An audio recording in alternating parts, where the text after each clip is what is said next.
Hello, everyone. My name is Yabi, and I'm the host for tonight's program. I hope everyone is fine and safe, avoid going out or roaming around. Always remember to wash your hands and avoid touching your face. Most importantly, stay at home. These broadcasts are brought to you by our fellow JPO members and some of the world's greatest musicians that wishes to share their knowledge and help aspiring musicians through their musical journey. We are also providing opportunities for everyone with different interests to learn not performance, but transferable life skills. We are doing this series of program because JPO think this will be able to help in uplifting the spirit of everyone in this long period of lockdown. So if you have any questions to ask, please don't be shy and ask them in the Q&A below. JPO are indeed very honored to be able to invite Hans Sampath Blok as our special guest for tonight, with his topic being what to consider when interpreting classical music and preparing for an informed performance. Born in Sri Lanka in 1990, Hans was adopted to the Netherlands at an early age, where he grew up in Capella. He started playing the trumpet at 9 and got interested in composing at 12. He had always been fascinated by nature and intended to study biology before a composer's competition. Before a composer's competition with the Dutch Wind Ensemble made music his primary choice. His studies at the Conservatory of Rotterdam, The Hague, and later also in Trondheim and Oslo were extensive.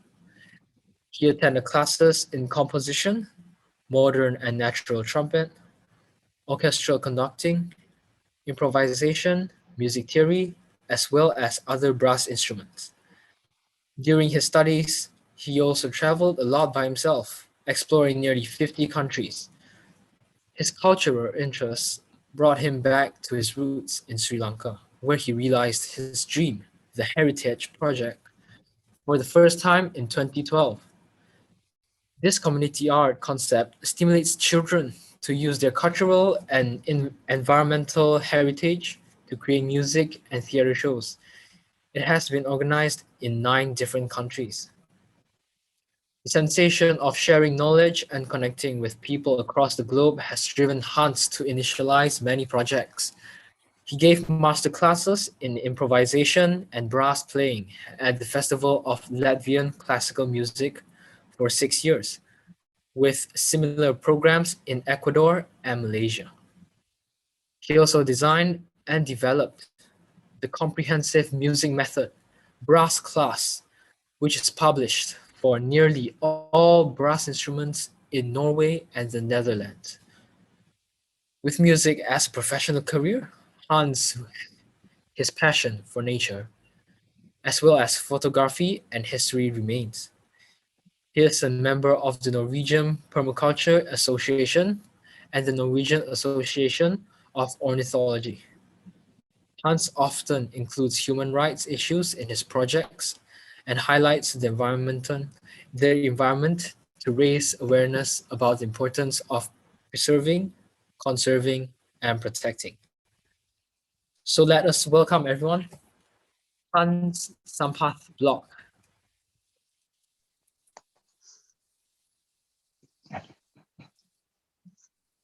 Hi.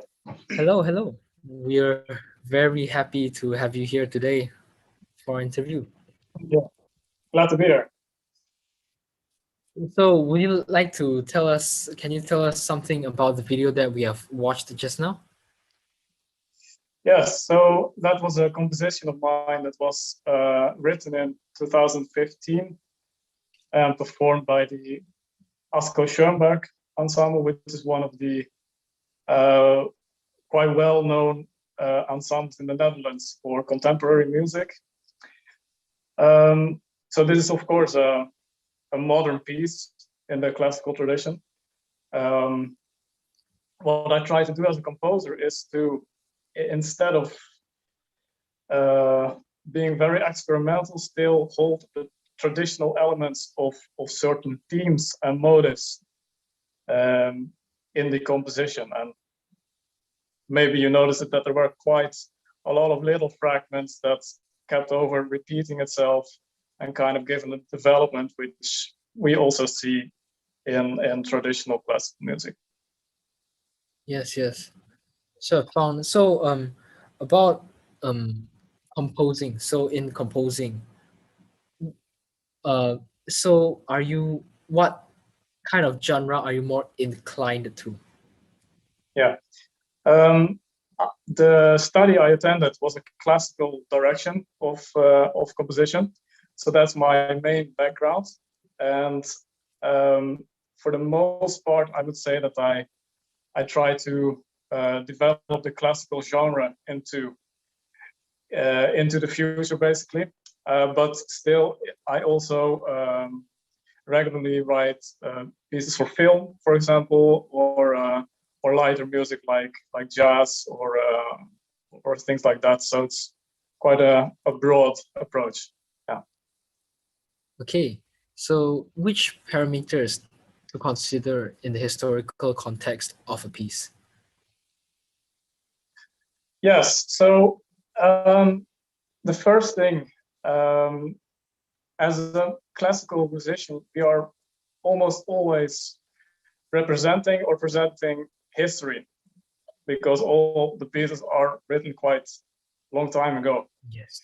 And one of the key elements a musician needs to know or be aware of is the history of his own instrument. As an example, I'm a trumpet player, and I don't know if you can see it properly. Wow. Yes, yes, yes. I can see it. Yeah, so this is a copy of a historic trumpet from Germany. And it's called a natural trumpet or a Baroque trumpet because it was used in that era. And well, as you could see, the instrument looks quite a lot different than the modern trumpet today. Yes. It has no valves. It cannot play all the notes chromatically. And it's also very long in the term of the tube length. So Yes. most pieces that were originally written for this instrument are today played on piccolo trumpets, which is a very small trumpet which has valves, but it's quite a different kind of instrument, really, because it's also only a quarter of the size than the historic instrument. And you can imagine that it would give a completely different sound, but also Yes, the yes. way of playing is very different. And if you are, as a player, not aware of that the composer actually wrote his music for The the Baroque historic trumpet. instrument, you will, of course, interpret the music quite differently. And yeah, that's a very, like, you're a cello player, of course. Yeah, you when you play Baroque music, you know, okay, this comes from the Baroque cello, and before that, even the viola da Yes, yes, yes. gamba, which are also quite different instruments than the modern cello today, of course. Wow. So is it really drastically different between the modern trumpet and the Baroque trumpet? It is, and I'm not saying that that musicians are not allowed to play early music on modern instruments, because sometimes that's just not feasible. But there are some practical issues or elements that you would need to consider. For example, the balance of the orchestra. Yes, yes, yes. During the development of classical music and the instruments, it was more a focus to create bigger sounds to match the big orchestras of the day. And for example, if you take an orchestral piece with choir from an early period, the only instrument that has not really changed is the voice, Yeah. right? You still use the same Yes, yes, voice. yes. So very often you would see that the orchestra with modern instruments is a lot louder than the choir, because there is this imbalance. Yeah. And this is especially true with choirs that are not professionally trained, because there are now today opera singers that can have a fantastic volume, but this would give an issue. Another thing is the tuning and the sound color of the general orchestra. They, if you would play an early music piece, you will always need to keep in mind that the composer expected the sound of the early music instruments. And by doing that, it could compose in a way that it could highlight maybe a theme in the woodwinds and then the basses, because he had that sound in mind. However, these tiny details may be kind of pushed away if you perform with a bigger orchestra of modern instruments. You understand what I mean? Yes, yes, yes, yes. I understand. Wow. So in terms of because the Baroque trumpet with its length being quite long, so is it actually lower than the modern trumpet, or the pitch is Yeah, quite similar? It's actually lower. it's lower. It's actually 1 octave lower than the Oh modern wow. instrument. Yeah. Wow, wow, wow. However, we still play in a very high register. Um, this is because of the natural harmonic series that you also would have on your violin or your cello. And the higher you get in the register, the closer these harmonic notes are pushed together. And this way you can play actually a melody instead of just a kind of octave or a triad or like that. So Yes. yeah, it can go lower, but still we play quite high. Wow, wow. Okay, okay. So what to understand about the compositional elements of a piece? Yeah. So first, you need to understand the form, like the larger structure of a piece, the pillars of a piece. Then also there are always certain themes involved, like melodies or small motives. And I would say these themes, you can see it as like characters from a book or Yes. from a film.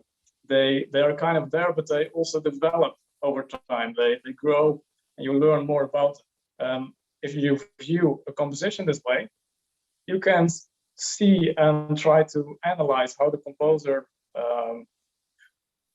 constructs or deconstructs a certain melody, or if a melody is first presented in a major key and then goes to a minor key, it's of course quite a dramatic difference. And as a conductor or as a musician, as long as you're aware of these details and you know what is the composer trying to say with this, you can highlight it more in your performance. And that way you can try to tell the audience what is actually happening. You are telling a story, right? Yes, yes. The same would be with like harmonical progressions. Sometimes there is even like symbolism and drama involved in a piece. One very important thing to do is that you have to check the background of the composer. Who was he? In what country did he live? Where did he study? So you get a sense of what culture this composer is actually from. For example, the composer Richard Wagner, he's a bit of a political debate sometimes, because he had some kind of controversial views upon Jewish people. And also during the Second World War, Hitler was a very big fan of Wagner, which means that I think still today in Israel, the music of Wagner is still banned today. And I was one time attending a performance of an orchestra and they played Wagner. But at the day of the performance, it was also Holocaust Remembrance Day. So a very sensitive day. And if the orchestra knew about the background of Wagner and the political issues involved, they would probably never have programmed this piece on this day. So yeah, that's just a sense of how important it is. Did anything happen for the performance, or it just got through like nothing? Like no, nothing happened, fortunately. But I can imagine that if there were people of Jewish or Israeli background in the audience, it can be very offensive, right? So yes. Why would you do that? So I'd like to ask about so if we view composition in a bigger structure, so can you give us some example of that? Like a big pillar, if I didn't hear it. Yeah. So about the form, right? Yeah. So generally in classical music, the most well-known form that's being used is the sonata form, which is basically you have a theme presented, and the exposition it's called, and then it goes to a B section, which means that the theme is going to be developed and the composer kind of plays with it. And then in the end, the reprise is kind of a connection again to the beginning, where you get the material as you know it presented again. So this is a very traditional form that's being used over and over again, but there are still other forms. And of course, in these pillars, there are small forms within, phrases that you need to follow. Like a singer, it's quite easy for a singer because he has a text and he knows exactly where it's appropriate to take a breath or where to be more dramatic. For a musician, it can be a bit more tricky. You have to analyze a melody or a phrase to know, okay, here I am going to change my bowing or take a breath or like that.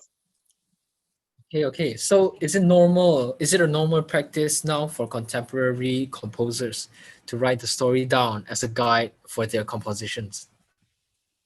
Yes. Even me myself, I do that sometimes. And I think it can be of a big help for the musicians, because as a composer today, the difference is that we are actually very new in making our own language, our own tradition. So no one knows that yet. Everyone knows Mozart, and we all kind of agree what the style the tradition of performing Mozart should be. However, if you go to a new composer, it's not that obvious. The composer may have a completely different view on things. Yeah. So as long as the composer clarifies very carefully what he wants, yeah, it can be of big help. But you talked about like Mozart, so I'm like wondering why didn't they do that in the past, and why do you think so? Like the people view things like this. Yeah, I mean, of course, we don't really know. We weren't Yeah, there yeah, how they did it. But most of the music during the different periods was composed for a very specific purpose. Yeah, like in the Baroque or the Renaissance, it was for the church, or it was for some king or royalty, or for dancing, ballet. And it's only quite newly, like last century, that we view music more as an art form instead of oh, functionality. yeah. Okay, okay, I understand. Oh, Right? So that yes, yes, kind of yes, yes. changes the way the composer interacts with the musicians. More questions are asked, maybe. Like, for example, if you compose for film today, it's quite like composing for ballet earlier, because you have the story, you know exactly what is expected. Yeah. Yeah, well, okay. Moving on to the next question. Which practical elements to consider when preparing for a performance? Yeah, so one of the biggest things is you need to know in what kind of hall you are performing. Even if it's outside or inside, can play a huge difference in the term of acoustics, which Yes. means that the audience will hear different things. Also, the level of the musicians is a big thing. For example, you can, as a conductor, go in and have all these kind of little details and ideas in mind. But if you have an orchestra that is kind of struggling with technical things, yeah, most of It's these, hard to produce the results. Yeah. yeah. So that's what kind of audience you will get is also quite important. For example, you have an audience that is very familiar with, let's say, Beethoven. You can, of course, try to make your Beethoven pieces to a very high quality level. Um, uh, Program placement is quite important. For example, if you have a program and you start with a piece that is quite slow and let's say very calm to listen to, you have to keep in mind what the alertness is of the audience. If they are kind of sleepy, do they need a wake up call? You know, Yes. so to program a more energetic piece in the beginning or in the end, that also counts for soloists, of course. If they are going to perform in the beginning of the end, the audience has a kind of alertness, but the musician also. Like some pieces are really very tiring for musicians, and yeah, as a conductor or a programmer, you need to be aware of this. Wow. Okay. Okay. So, what is your experience regarding musical interpretation as a composer? Yeah, in my experience, there is always too little time to rehearse and prepare a piece. Yeah, in a good way. So this means that you are basically only interacting with the musicians to play the right notes, but the message you're trying to give as a composer that you want the musicians to kind of tell in a way, it gets neglected because there is such a short time. And this is a bit frustrating because the advantage of working with a composer that's alive is that you still can ask questions. We cannot ask Mozart or whoever how he wanted the music. But still, if you have a very little rehearsal time, this kind of gets down prioritized. And yeah, I like to think that as a composer, I can broaden my perspective on how to analyze music in a broader sense, because I kind of know how the process of composing works. I kind of know how maybe Mozart would come to this melody, or what he was trying, or how his whole process of writing a symphony works. And yeah, it's quite interesting that way. I try, at least as a performer, to give a lot of time to analyze the pieces I play, also as a conductor, of course, to really highlight some things that maybe other conductors overlooked, and so you can still create a fresh performance. Well, so you as a composer, how do you normally compose music? I need to consider if I'm writing about a specific event or a story or something like that. Usually I do. However, this piece that was played here in the beginning of the video, it had not a particular story, and there I kind of I created a concept that I wanted to try out. For example, you have an instrumentation, you have kind of length of the piece. What are you trying to say? And in this piece, it was really trying to give the musicians enough simple material, like a few pitches, which they still can present again and again in a different way. It has some kind of practical reasoning, because if you use less pitches, it makes it easier for the musician, which kind of gives them more time to actually perform the music musically, which is of course very important. Well, like the previous like the video that we have watched just now. So other than that, like around how many pieces have you composed in total? Ooh, I think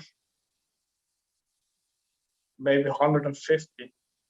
Oh, wow, wow. And then most of them are like for a set of for an event, or just All ideas. kinds of different things. The instrumentation, different things like things for orchestra, but also smaller ensembles and solo pieces. And the purpose of the composition could be anything as well, like art performances, but also film, and also educational material. I'm teaching quite a lot, so I also write a lot of music for amateur orchestras or players. So yeah, a very broad range of genres. Yeah. So what is your, how do I say this? So what is your more preferred, your favorite genre to compose? I'm not sure Yeah. how to ask this. I like the essence of composing classical music, like the classical contemporary. However, it's extremely unpopular, I have to say. And I understand why, because it's something that people are not familiar with. Yes, yes. But this kind of development of the process for me as a composer is very interesting.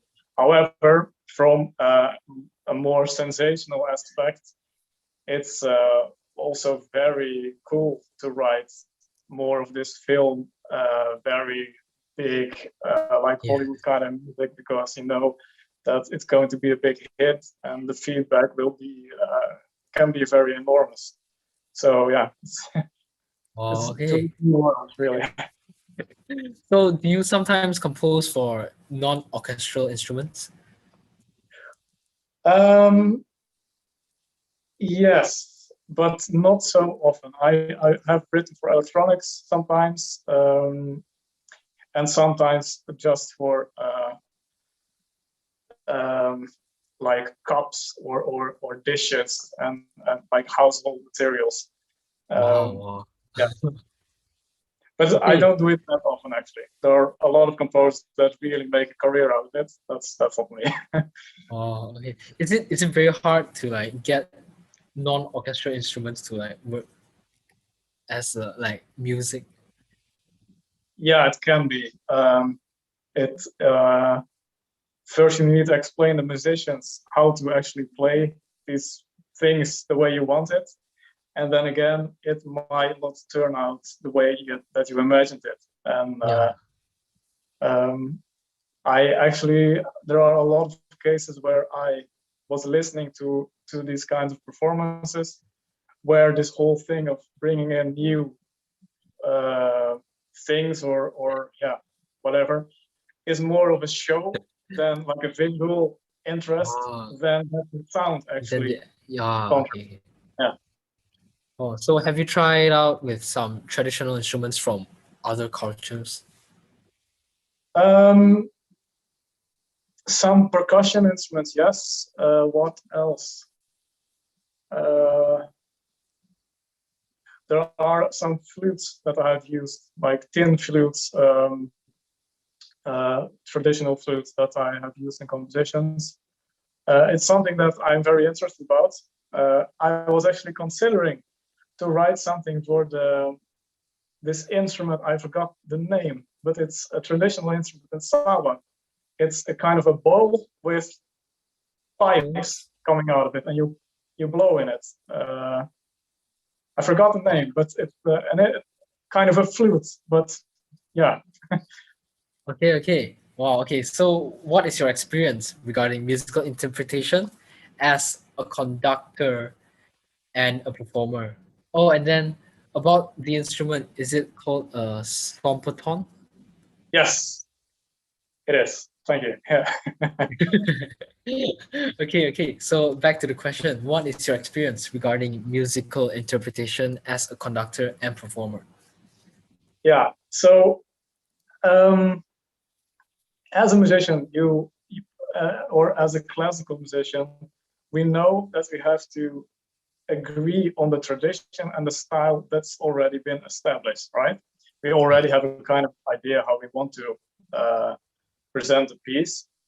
However, um, you should never copy others. So it's very easy to just go to YouTube and listen to a recording and to say, okay, I'm going to do it exactly as this one.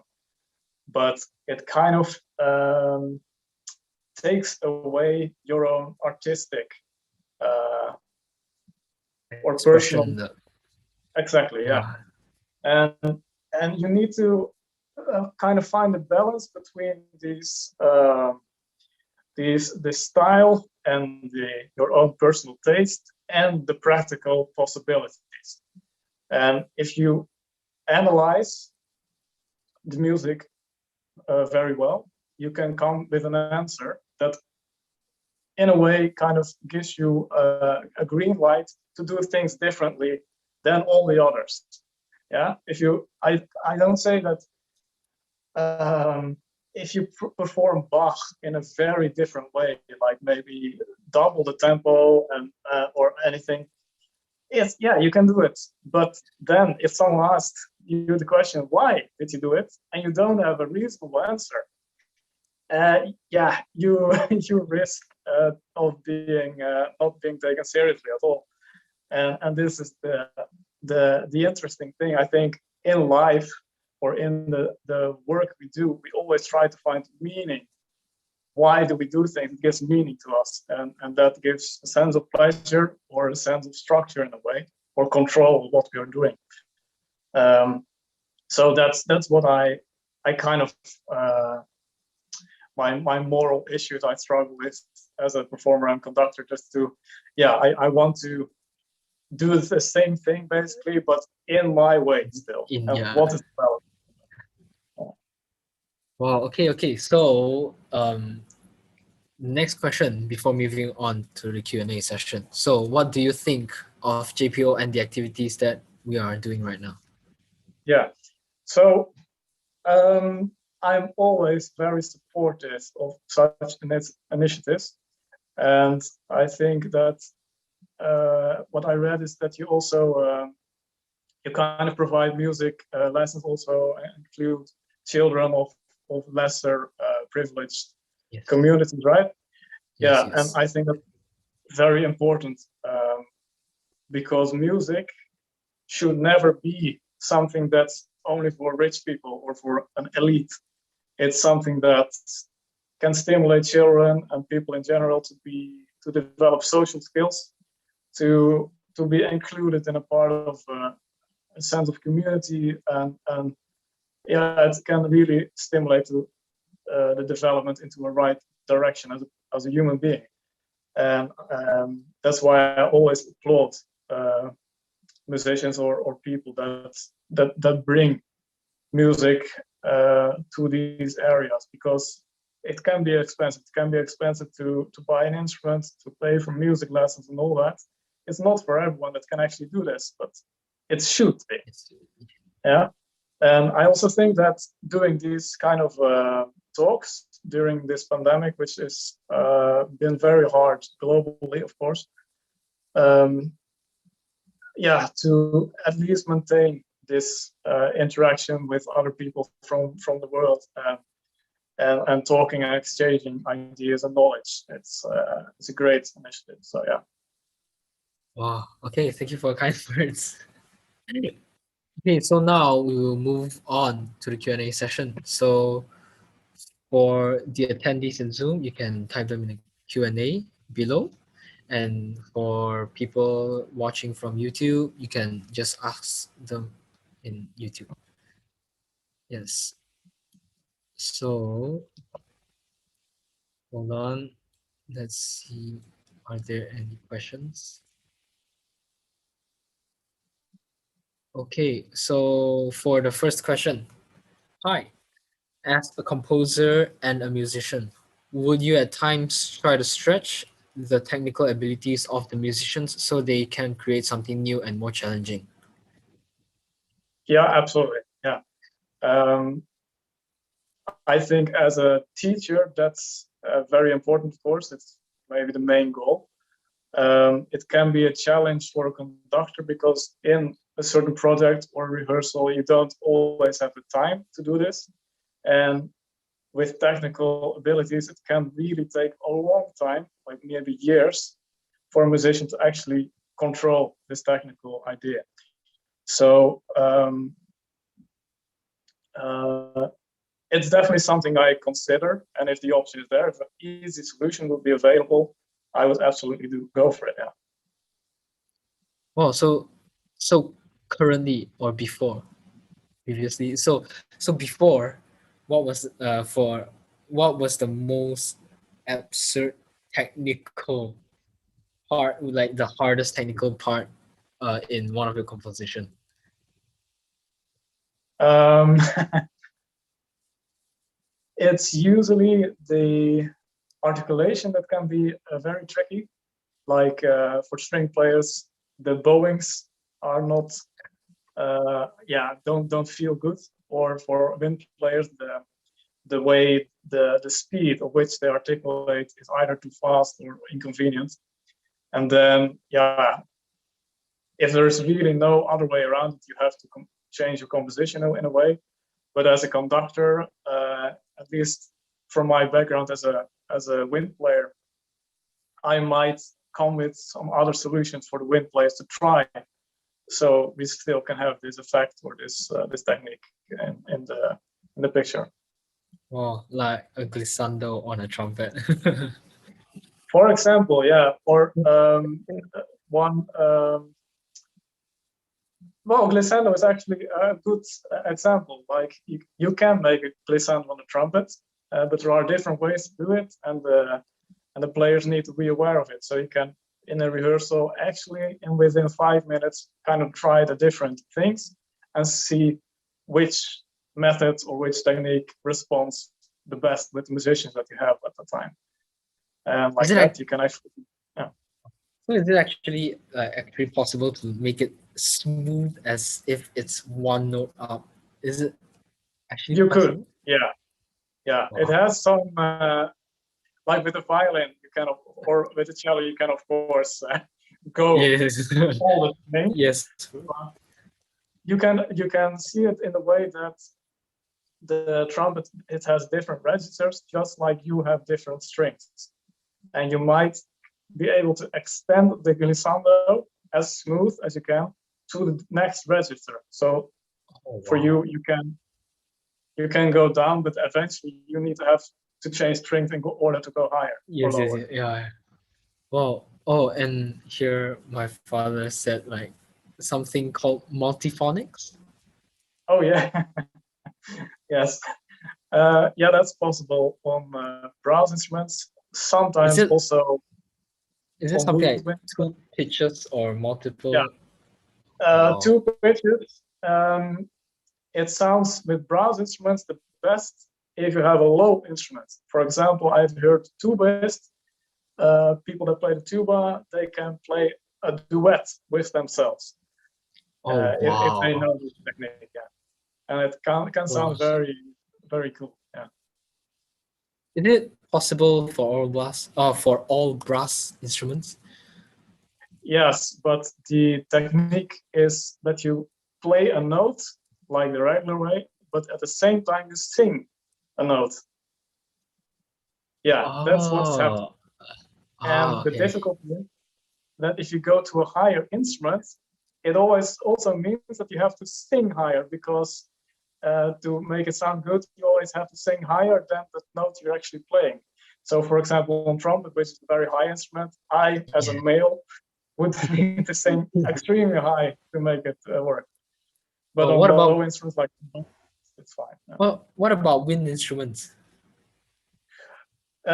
It works a bit differently. There you have the opportunity to stimulate different harmonics or overtones on the note you're actually playing, but it's a bit harder to control and harder to predict also. So you like when I play on the trombone, I can sing exactly the note I have in mind.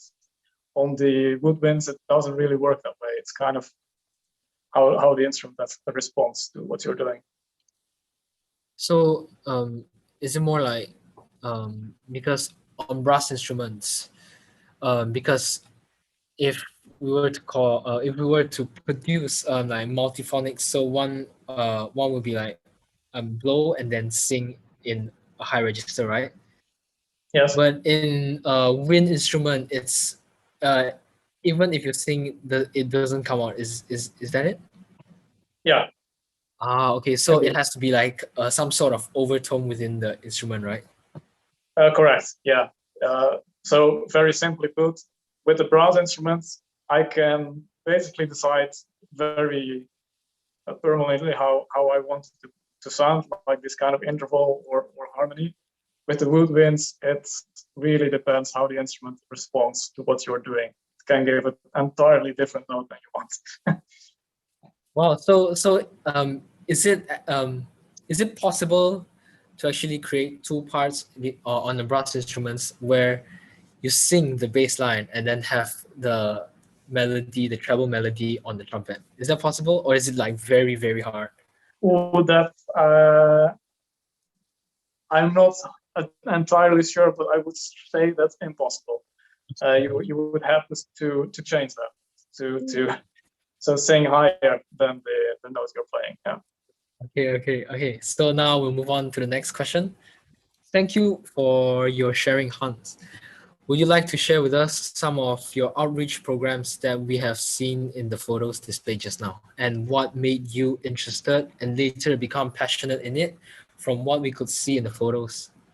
Maybe you could tell us why you are so keen to go into environment protection, conservation, culture, and so on. Yeah. So one of these things that you saw in the picture is called the Heritage Project. It's a project that I actually also did in Sama in Tandenan for a couple of years ago, and it's a project for children. Like we choose a school and work with some classes there, and the main goal of this project is that we kind of teach the children how they can use their tradition and their culture, but also their living environment. Like, I don't know, maybe it's kind of jungle or some other areas like forest, how they can use it into making artistic performances. For example, in Tambana, we gathered a lot of bamboo and we made trumpets out of it. Or trumpets and flutes, which of course is not the bamboo is used in very many traditional instruments, but it's for me very important that this tradition and this knowledge of using local material that it doesn't disappear. And the people in Samadan, and I think also in Sabah generally, they speak Dusun, right? This language. Yeah, and this is a language that is kind of disappearing because Malay and Chinese and English are taking over. So we also try to use these cultural things in the performance that we do with children. So the photo that you see now is from a project in Thailand. And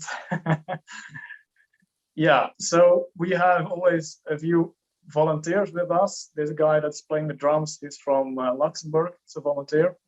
And in front, you see some children that are with a big mask of, I think it was a giant from a local folk story that we are trying to tell. And so this is how this project works. We choose a local story and we make it into a musical and theater performance. Wow, so just now talked about making a trumpet out of the bamboo, right? I know if it's flute, then it's easier.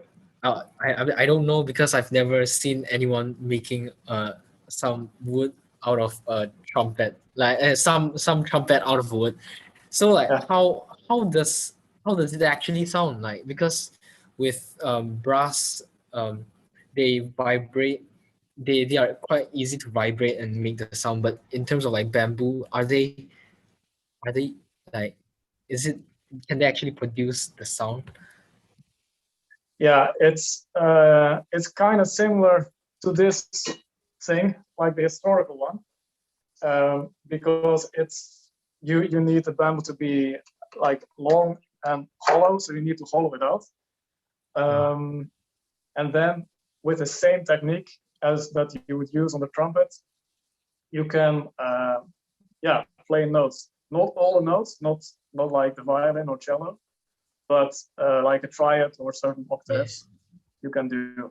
I'm not sure if it's in one of the photos that I sent. Could be. There might be a photo where you see a group of children where there are a lot of bamboo trumpets. Wow. Okay, so we'll move on to the next question. Yeah. So hi, how have you written any music specially for the outreach programs that you have done or are doing? Sorry, written for what? Like for the outreach programs. Have you written any music for the outreach programs? No, not yet. No. Oh, not yet. Oh, so in terms of like the theater performances, what is the music like? Like what did they perform? Usually already the traditional music that they know. So that would be like children's songs that they kind of grew up with or they know from their grandparents. Because it's for us important that we also not forget about these songs. That's the whole point of the project. That I don't know, the songs that you maybe learned from your grandparents, they are unique in a way. I mean, I have learned different songs than you, but it means still that your cultural background is of equal importance to what mine is. My Western views or my background should not try to I understand. get rid of them. Yeah. Wow. Okay. So do you have any plans to write music just for the outreach programs? Yeah, definitely. Generally, it's it's my biggest pleasure to do these things because the reaction you get back, the interaction you get with the children or the people that you're working with is incredible. It's for me a lot more important than salary or money or anything. It's just like you Yes. really get the pleasure of doing this project. Of course, we are in the midst of a pandemic now, which makes things very unsure to predict in the future and in what time frame you can start to plan the next things, but hopefully very soon. Yeah. Yeah, hopefully everything goes well. Hmm. Okay, so we hope to be able to see you in the near future in Sabah. Yeah, yeah. Yeah, I and hope so too. then and then unfortunately we're running out of time, so we are coming to the end of this interview. Yeah. On behalf of JPO, we'd like to thank you, Hans, for dedicating your time and energy into this interview despite the pandemic that is happening right now. And we would also like to thank everyone who has attended and supported this program. You guys have been great. I hope you guys got the answers you wanted. And for those who are still waiting for answers, please stay as Hans Sampath Blok will answer your questions through the Q&A below later. So please check for the link at our Facebook page and stay tuned. For anyone interested to share any of our program with your family and friends, it will be on our Facebook page, Jesselton Philharmonic Orchestra. And now I'll lead the prayer to end tonight's program. Please pray in whatever faith you believe in for the COVID-19.